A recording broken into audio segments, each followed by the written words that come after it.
Inilah Radio Republik Indonesia Bau-Bau dengan Warta Kepton. Berita seputar Kepulauan Buton.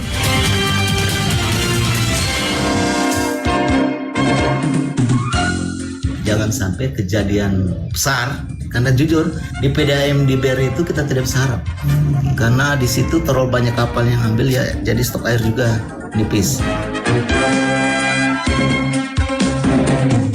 Yang menjadi titik masalah sengketa kepemilikan tanah, ada masyarakat Kongkeongkea yang memiliki tanah di wilayah Kelurahan Gonda Baru.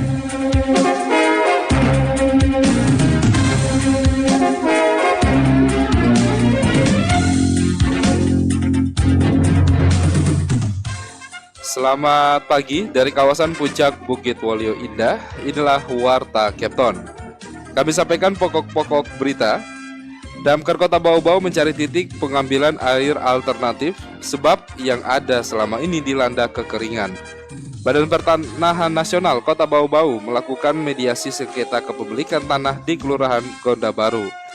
Inilah Warta Kepton selengkapnya hari ini Jumat 1 September 2023 bersama saya Laode Muhammad Syahribol.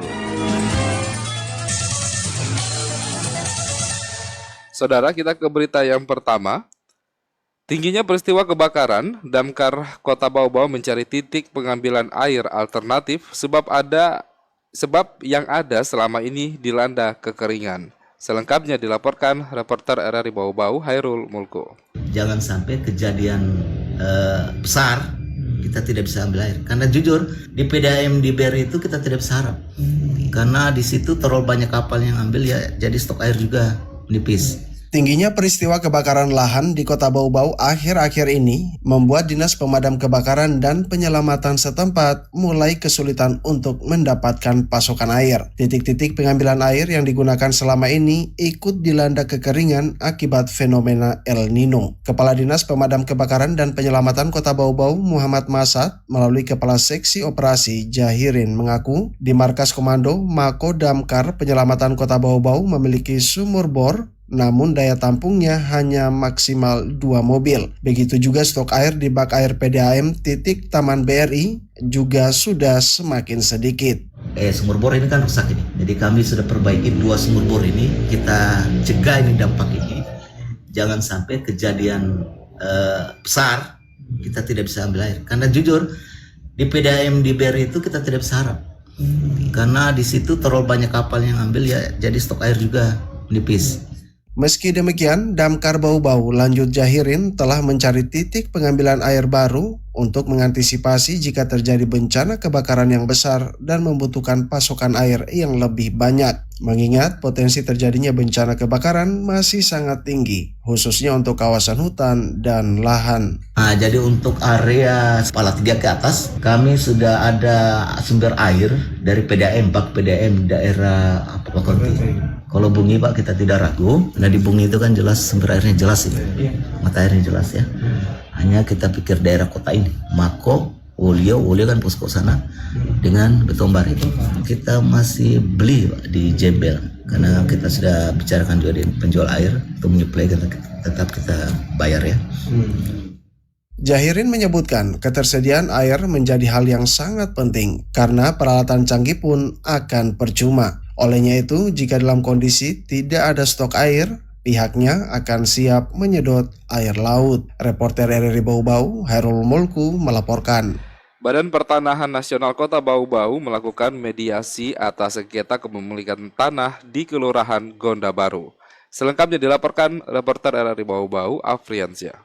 Yang menjadi titik masalah sengketa kepemilikan tanah, ada masyarakat Kongkeongkea yang memiliki tanah di wilayah Kelurahan Gonda Baru. Badan Pertanahan Nasional BPN Kota Bau-Bau melakukan mediasi terhadap kedua pihak sengketa kepemilikan tanah antara masyarakat Kelurahan Gonda Baru Kota Bau-Bau dengan masyarakat Desa Kongkeongkea, Kabupaten Buton. Mediasi yang berlangsung di kantor BPN Bau-Bau itu dipimpin Kepala Seksi Penetapan Hak dan Pendaftaran BPN Bau-Bau, Sultra Wirawan, dan dihadiri Camat Pasar Wajo, Camat Surawolio, Kepala Desa Kaungkongkea, Lurah Gonda Baru, dan tokoh masyarakat kedua belah pihak. Kepala Seksi Penetapan Hak dan Pendaftaran BPN Bau-Bau, Sultrah Wirawan menjelaskan, sengketa kepemilikan tanah antara kedua belah pihak karena ada masyarakat Desa Kaungkongkea memiliki tanah di wilayah Kelurahan Gonda Baru. Yang menjadi titik masalah sengketa kepemilikan tanah, ada masyarakat Kaungkongkea yang memiliki tanah di wilayah Kelurahan Gonda Baru, seperti itu. Jadi sebenarnya mereka itu satu rumpun, satu desa dulunya. Setelah ada pemekaran Kota Bau-Bau itu, mereka pisah seperti itu. Jadi ada memang sama-sama berkebun di situ informasinya. Lebih lanjut, PLT Kepala Seksi Pengendalian dan Penanganan Sengketa BPN Bau-Bau ini mengungkapkan ada sekitar 77 orang masyarakat Desa Kaungkongkea berkebun di objek sengketa sesuai daftar yang pihaknya lihat ketika Kepala Desa Kaungkongkea menyerahkan daftar tersebut saat mediasi berlangsung. Untuk mencari kesepakatan pada mediasi tersebut, ungkap Sultra, pihak Kelurahan Gonda Baru menawarkan agar lahan yang menjadi objek sengketa dibagi dua. Tetapi dikatakan Sultra karena dalam mediasi itu tidak semua masyarakat bersengketa hadir, sehingga tokoh masyarakat Desa Kaungkongkea akan mengagendakan musyawarah atas tawaran tersebut.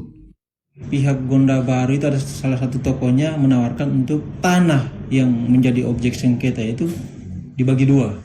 Tapi kan yang hadir kemarin itu kan tidak semua masyarakat situ. Jadi itu tokoh dari Kaungkongkea mungkin hari ini atau besok mereka rapatkan itu, musyawarahkan dulu terkait tawaran itu, lokasi itu apakah mau dibagi dua atau tidak. Jika kedua belah pihak bersepakat atas tawaran tersebut, dikatakan Sultra, pihaknya bersama-sama akan turun ke lapangan, bahkan dirinya menawarkan tanah langsung diukur dan dipasang patok agar clear dan aman. Sebaliknya, Sultra mengatakan jika kedua pihak tidak bersepakat, pihaknya akan merekomendasikan sengketa kepemilikan tanah itu diselesaikan di pengadilan. Reporter RRI Bau-Bau, Afriansah melaporkan. Anda sedang mendengarkan Warta Kepton, berita seputar Kepulauan Buton. Kita ke berita lainnya, pemerintah Kota Bau-Bau menanggung biaya kesehatan 51.000 masyarakat kurang mampu lewat program jaminan kesehatan. Selengkapnya dilaporkan reporter Waode Nurliani. Pemerintah Kota Bau-Bau mengalokasikan anggaran sekira 20 miliar rupiah lebih untuk menanggung biaya kesehatan warga kurang mampu melalui APBD selama setahun. Tercatat di Dinas Kesehatan Bau-Bau, warga kurang mampu yang ditanggung pemerintah daerah iuran BPJS Kesehatannya mencapai 51.000 penduduk. Kepala Dinas Kesehatan Kota Bau-Bau, Dr. Lukman mengungkapkan, berdasarkan SK Wali Kota sejak awal tahun menanggung biaya kesehatan penduduknya hingga 51.000 orang. Dari jumlah tersebut, estimasi biaya yang harus dikeluarkan pemerintah per bulan untuk membayar iuran sebesar hampir 2 miliar rupiah ke BPJS Kesehatan. Kalau berdasarkan SK dia dengan pertama sekali di awal tahun di 51.000 penduduk Kota Bau-Bau. Jadi kalau 51.000 dikali 37.800 berarti kira-kira anggaran yang harus disiapkan untuk menjamin masyarakat kita di kisaran 18 sampai 20 miliar. Satu tahun, Pak? Iya. Penanggung biaya kesehatan penduduknya merupakan komitmen pemerintah daerah untuk mewujudkan kesejahteraan masyarakat yang adil dan merata, khususnya akses layanan kesehatan secara gratis sehingga tidak membebani pengeluaran rumah tangga dan menekan angka kemiskinan. Di awal Agustus lalu, pemerintah Kota Bau-Bau telah resmi beralih status dari UHC cut-off menjadi UHC non-cut-off. Peralihan status tersebut akan memberikan kemudahan kepesertaan, bisa langsung aktif dan memperoleh manfaat jaminan pelayanan kesehatan tanpa harus menunggu 14 hingga 1 bulan. Sementara itu, data Dinas Kesehatan tercatat hingga 1 Agustus jumlah penduduk Kota Bau-Bau yang telah terdaftar dalam program JKNK sebanyak 100% dengan tingkat keaktifan 87,63% dari 139.686 jiwa dari total penduduk 159.399 jiwa dari semua segmen, dengan sebaran peserta terbesar dari segmen PBPIJK sejumlah 52.095 jiwa dan 37.229 jiwa dari segmen PBPU BPPMDA. Waden Nurliani, reporter Bau-Bau melaporkan. Kita ke berita yang terakhir. Badan Kepegawaian Daerah BKD Provinsi Sulawesi Tenggara mengingatkan syarat penerimaan calon pelamar P3K tahun 2023 melengkapi SK honorer. Kepala Bidang Pengadaan ASN BKD Sultra Laode Hasiru Muhammad mengatakan, pendaftaran P3K lingkup Pemprov Sultra ini hanya dibuka bagi mereka yang sudah honor 2 tahun, baik itu tenaga fungsional guru, tenaga kesehatan maupun tenaga teknis. Sementara dokumen lain seperti ijazah, KTP, dan lainnya, Hasiru mengatakan sama seperti kelengkapan dokumen pendaftaran lainnya yang bersifat normatif.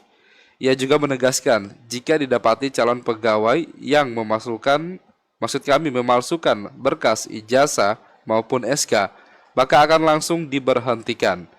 Formasi P3K sebanyak 4.503 kuota terdiri dari 3.618 tenaga guru, 602 tenaga kesehatan, dan 283 tenaga teknis. Proses penerimaan CPNS dan P3K 2023 akan dilakukan secara online melalui laman sscasn.bkn.go.id.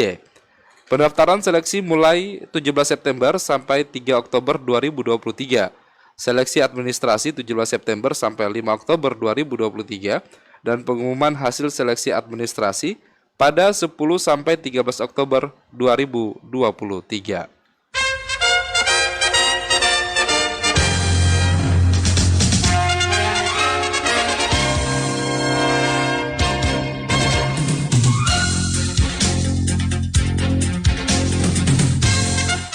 Demikian penyampaian Warta Kepton pagi hari ini, dan sebelum berpisah, kembali kami sampaikan pokok-pokok berita. Damkar Kota Bau-Bau mencari titik pengambilan air alternatif sebab yang ada selama ini dilanda kekeringan. Badan Pertanahan Nasional Kota Bau-Bau melakukan mediasi sengketa kepemilikan tanah di Kelurahan Gonda Baru. Mewakili kerabat kerja yang bertugas, saya Laode Muhammad Syahribul mengucapkan terima kasih dan tetap bersama kami untuk mengikuti program kami selanjutnya.